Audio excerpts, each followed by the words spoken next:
Hey guys, Austin0806 here.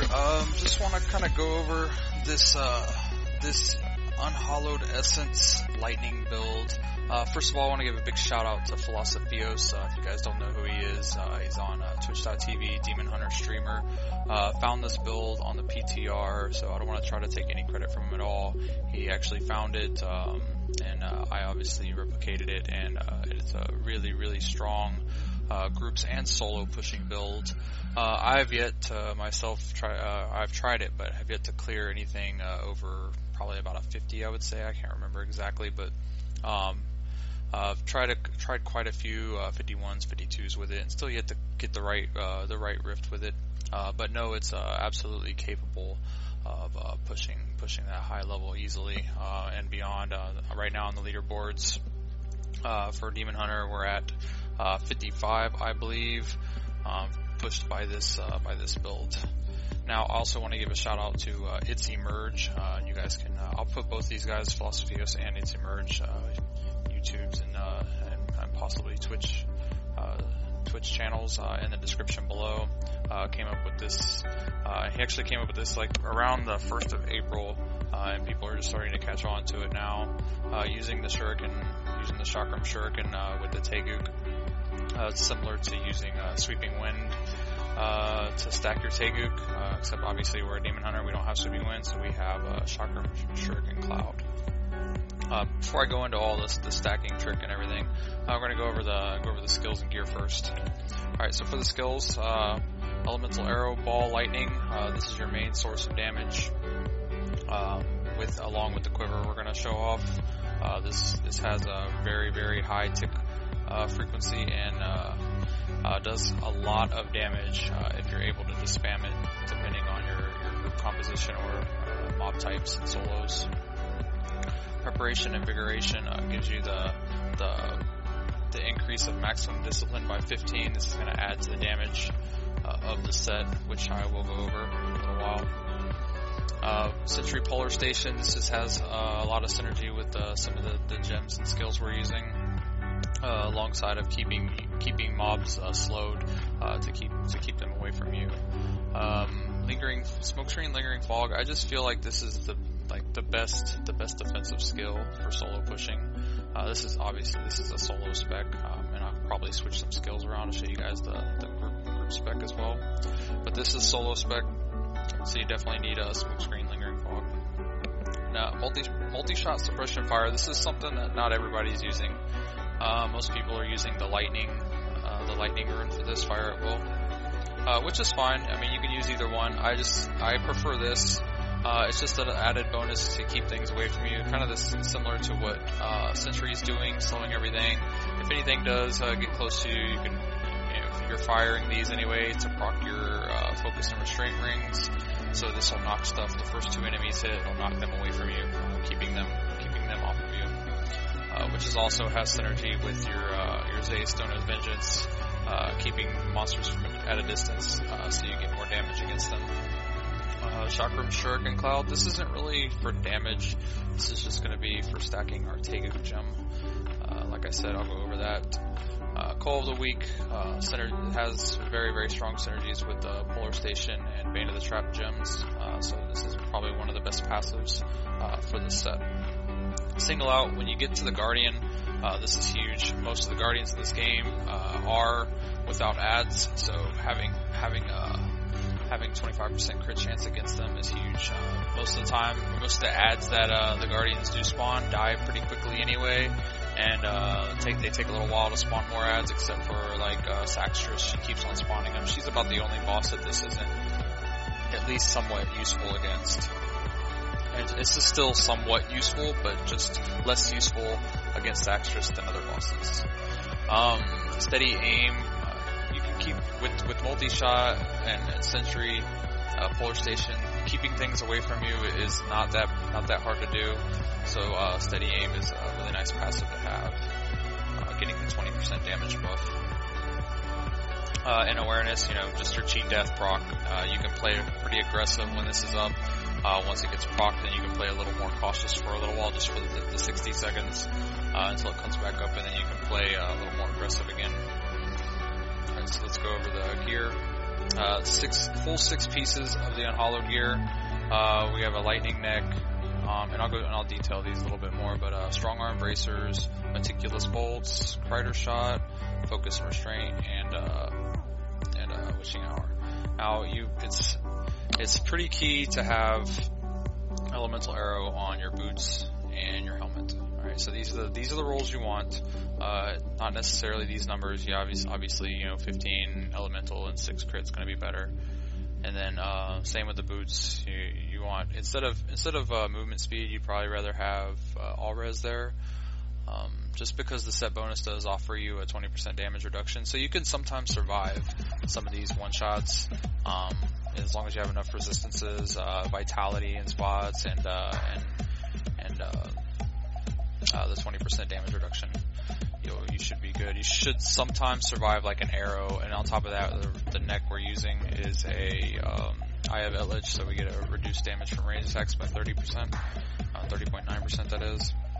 So these like random arrows that fly around that kill so many of us demon hunters, this helps a lot against. And I do have plenty of Hellfire necks to choose from to use for this build, but I really don't feel like you need an extra passive.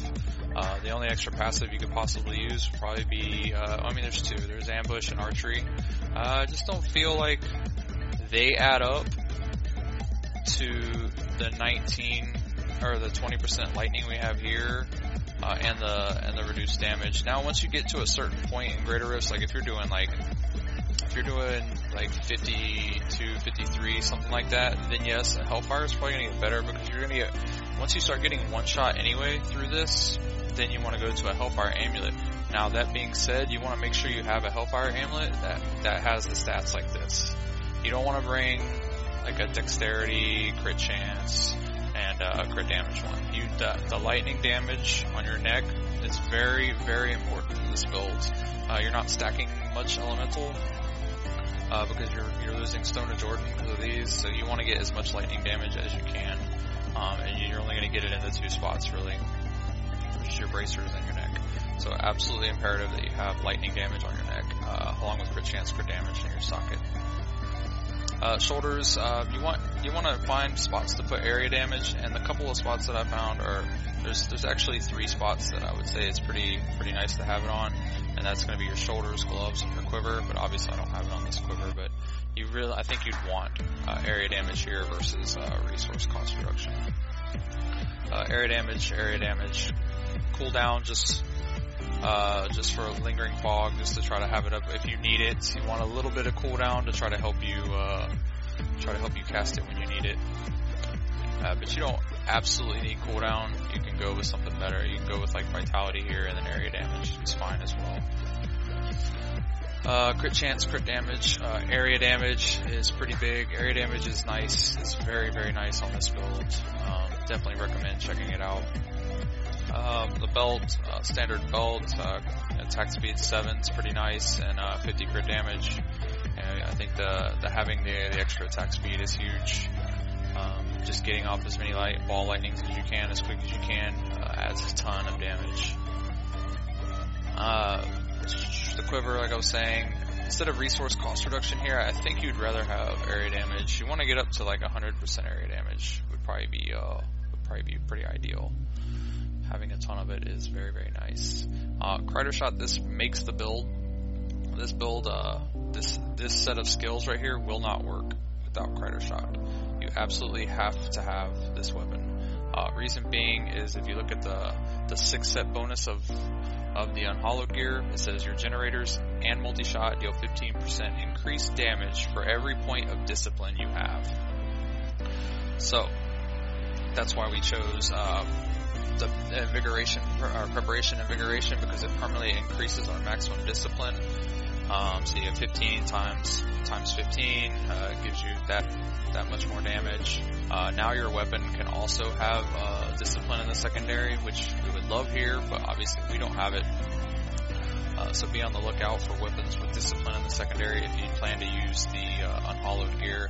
Same with your quiver, can have discipline in the secondary. And your chest piece can now have, or it has to be a cloak. And since this is a cloak, it can have discipline in the secondary as well. So yeah, absolutely have It's imperative. You cannot do this build without a private shot. You have to have it. Focus and restraint. These are another huge part of the build. The build works without it, but it's not really ideal. You're going to lose a lot of damage, so you really want to run these. And you run Elemental Arrow is going to be your generator now. Also, like I was saying, procs your generators and multi-shot deal 15% increased damage. So this is a generator, and then your multi-shot's getting all the damage buffs from all the discipline you have. Right now, we're currently sitting at like 66 discipline. You can easily get up into the 90s with better rolls. I mean, just this one piece alone, we're missing 12, and then 3 more here. I'm sure I'm missing some. There's rings that you can get with it if you don't have the focus and restraint, but you can get your discipline up there if you find the right items. And our gem levels and gems. All right, so Bane of the Trapped, level 63. This is a key gem to the build as well. You really want to have it at least about 50, level 50ish. So if you don't, start farming it and getting it up there, guys. Zay is one of the best scaling gems in the game. Highly recommended to use for almost any DPS build, really, except for the melee guys. And Taeguk. Now, I was saying something about the Taeguk trick, and thank you, Emerge, again, for figuring this out and sharing it with me. But this is basically what it's for. I don't know if you guys don't know the numlock trick. I'm sure you can search numlock somewhere. If not, you guys can come into the channel and I'll explain what it is. But basically, you can set this up to where it auto casts it, and we'll go ahead and do it really quick. So now I'm not pushing anything, and it's just auto casting it every time it's off cooldown. And you can see our Taeguk stacking right here. But the problem is it uses your discipline. So when you're moving around in the rift, you're going to want to use your force move and wait for it to get close to cooldown, let it go. And you can even fire elemental arrows from time to time to generate some hatred to try to keep it up, which is what I do when I'm moving through the rift. You can see our damage is just constantly going up, and our toughness is constantly going up, recovery as well. So you can see how strong this is. Obviously, when you die, you lose these stacks. But I mean, the other option gem is if you don't like this little trick, the other option gem is Bane of the Powerful. But it has the same effect. If you die, you lose it anyway. So I mean, I think Taeguk is a much stronger gem, and highly recommend using it and this trick. Now, as far as a group setup goes, we're gonna go ahead and drop this off. Alright, as far as a group setup goes, I don't like smokescreen for group setups because usually you'll have a witch doctor, and they're gonna be fearing everything. All you have to do is get good positioning, so things don't come up behind you. Vault helps with that. Witch doctor goes in, starts getting a lock on things. The Crusader's running around pulling stuff in to make sure the demon hunters are safe. Vault will allow you to vault through things and through areas that smokescreen won't allow you to get through, and like get into a little corner or something where you can be safe near the witch doctor and be firing your elemental arrows. Now, also in groups, you don't want knockback because if you knock things out of the witch doctor's sphere, bad things happen. The whole group can wipe. As soon as the witch doctor loses control of a blue or yellow pack, he can die. If witch doctor dies, pretty much everybody dies. So you drop that, and you can just bring your fire at will, your lightning one. You still run the Shuriken Cloud. You can also drop Century Polar Station and run Mark for Death.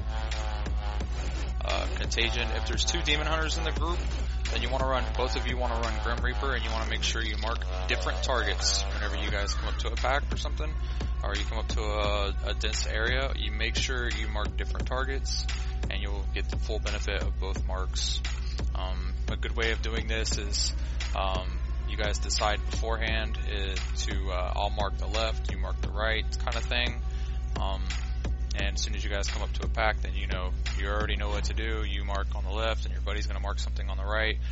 If it's a bunch of white mobs, make sure you're continuously, as things are dying, like every second or so, things are going to die really quick with this build, obviously depending on how high of a greater rift you're doing, but make sure you're constantly, every second or a couple seconds or a few seconds, whatever it is, whatever the feeling is, make sure you're continuously putting that mark out there, because if the thing you mark dies, it's going to lose its mark, and it doesn't really hurt that much for you to remark, as long as you don't mark something that your buddy marked.